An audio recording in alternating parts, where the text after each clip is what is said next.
What is up, guys? Welcome to the Being Beautifully Honest podcast and channel. Thanks for being here, being subbed. If you're not, hit the button. And if you're listening on YouTube, hit the like. It's like walking in the room and hitting that light switch. Let's brighten up the place and get into the real of reality TV.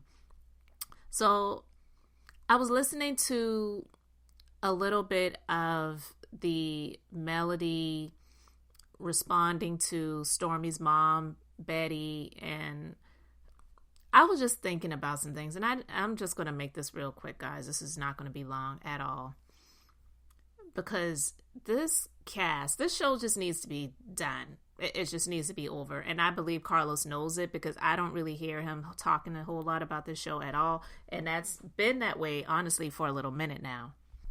He's doing his podcast tour. He's doing his podcast interviews, sitting down with Tamar Braxton, Teresa Giudice, and, he's really trying to step away from the Love and Marriage Huntsville cluster bleep, if you know what I mean. And while I could say I don't blame him, I do blame him, because he is the producer of this show.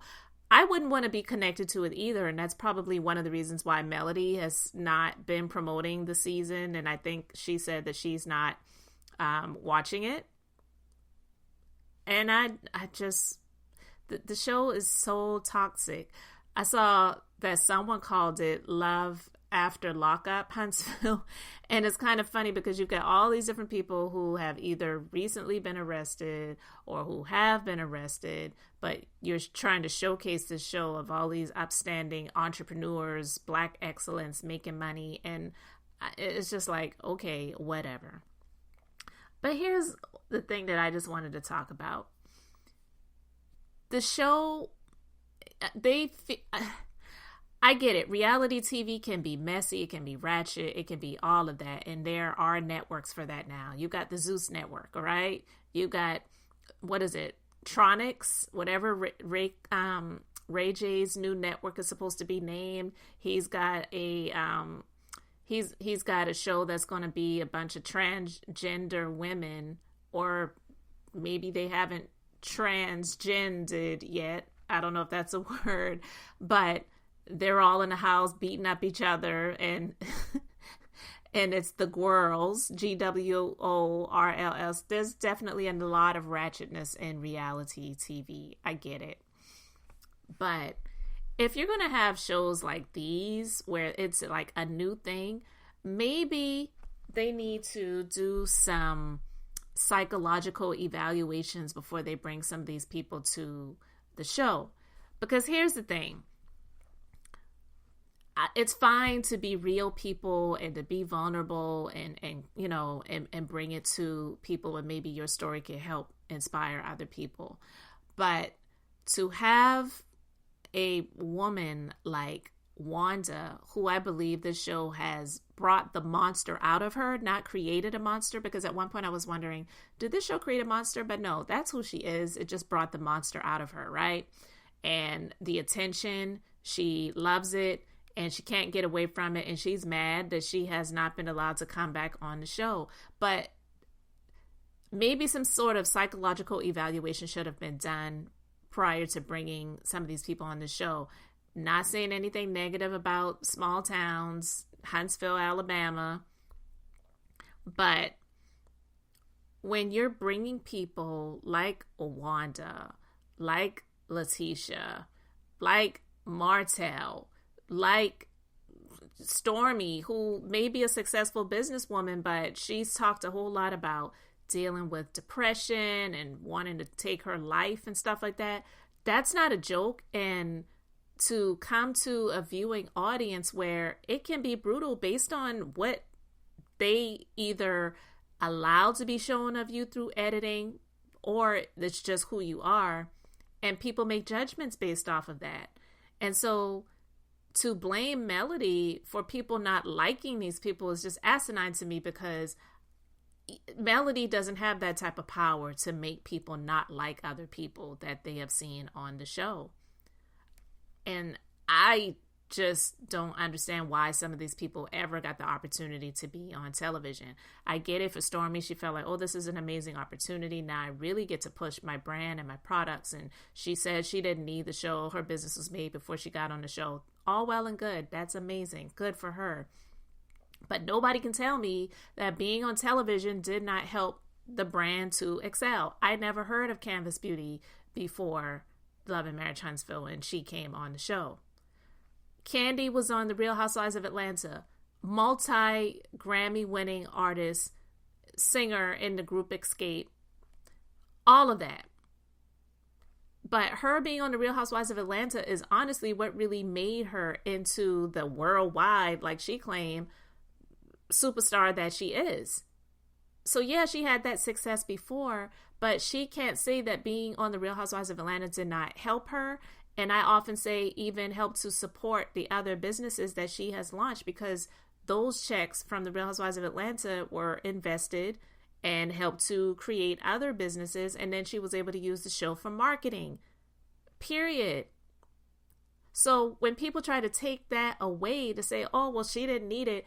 They absolutely needed it, okay? Stop saying that they didn't, because if you didn't, you would be paying for marketing and advertising, and that's not cheap. So anyone honestly would love the opportunity to be able to, one, get on a show, be able to promote your other business ventures, and be paid to do so. What marketing and advertising do you know that you get paid to be able to promote and advertise your other business products that you are selling to make money? It doesn't happen.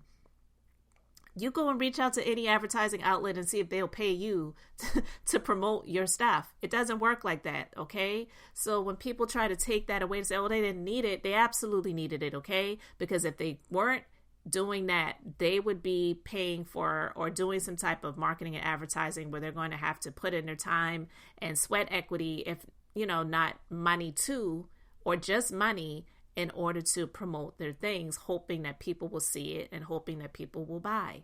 That's the way it works.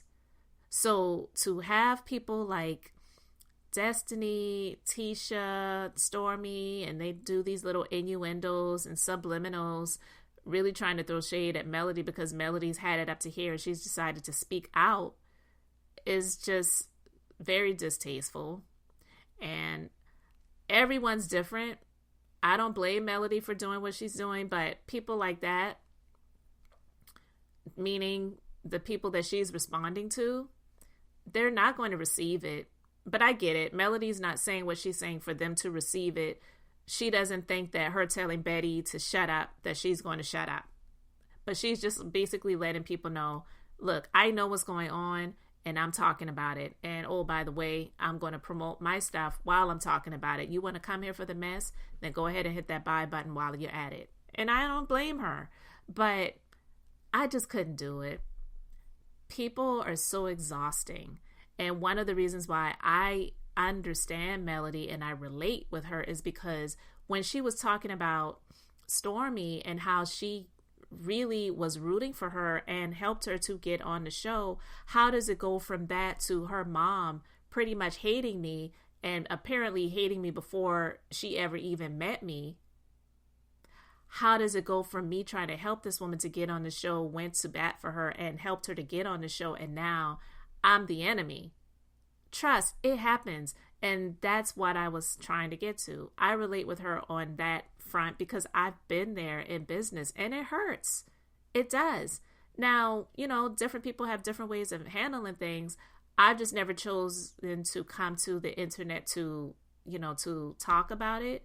But I've never been on a level like Melody has. But even if I was, which I wouldn't be, because, reality TV definitely isn't something that I could ever see myself doing. Because one, my life is too boring for that. I'm working all the time, doing my businesses and, living my life. But I'm just a very internal person and I don't really share a whole lot, but I'm just sharing a little bit. The reason why I understand her and relate with her is because I have been there where you have helped people where they were so thankful and grateful for the opportunities that you helped them with. And then when they get to a place where they feel like they're good, and they don't need it or you anymore, they hate you. And it's like, what did I do? Like, where is this coming from? What did I do to deserve it? And it's something that's in them. It's not something that you have done.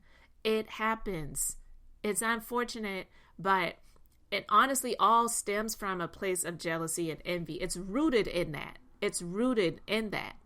And it stems from like the root of bitterness and jealousy and envy. It sprouts into so many different things. And that's why the Bible says God hates a jealous spirit. Like he hates it. He hates the spirit of jealousy. And it's deeper than the grave. And think about it. Jealousy goes back to the beginning.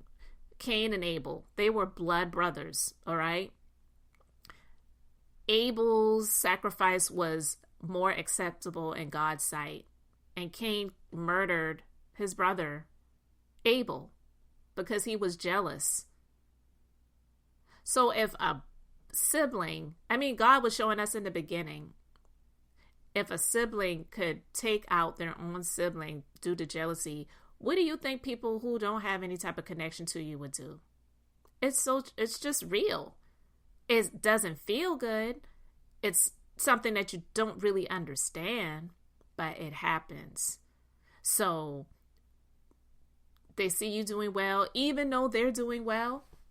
It's not even like they're not doing well, but they see you doing well too, or maybe you're doing a little better than they are, or whatever. They're sitting, they, deal in comparisons and stuff like that. And it's like, that's never a good place to be, especially in business. You can't sit and compare, and you definitely don't want to try to compete. You just have to focus on yourself. And that's one of the things that's helped me all these years in business. I just don't look around to see what other people are doing. And I'm definitely not competing. And I'm sure enough not comparing. So it's just unfortunate that it happens, but it does. It does. So Melody, girl, don't even try to understand it. It's just unfortunately one of the things that happens in life, in business. And now, being on a public platform, like a television show on a network, par for the course. And especially if you've got people behind the scenes getting in people's ears saying, hey, if you come from Melody, you're guaranteed some screen time. They're not going to cut that out. And then they're like, okay, bet. It's disgusting. But apparently Melody had to respond. She felt like saying what she wanted to say. And Betty's like, she ain't paying her nothing but dust. Stormi's like, I'm standing on business. I ain't paying attention to it. Nothing is going to take away my peace or my profits. And then Destiny and Tisha trying to throw shade, trying to make it seem like Melody's trying to make herself out to be the victim. And Melody's like, y'all, you can thank me for those checks you're receiving. And I feel the same way. But she'll never get a thank you for them. Never get a thank you from them at all. So anyway, I just wanted to share my thoughts on that briefly. Let me know yours in the comment section. Thanks for being here, liking, and subscribing. I'm Beth, just being beautifully honest. So until next time, I wanted to keep it brief, beautiful, and now I'm going to say bye.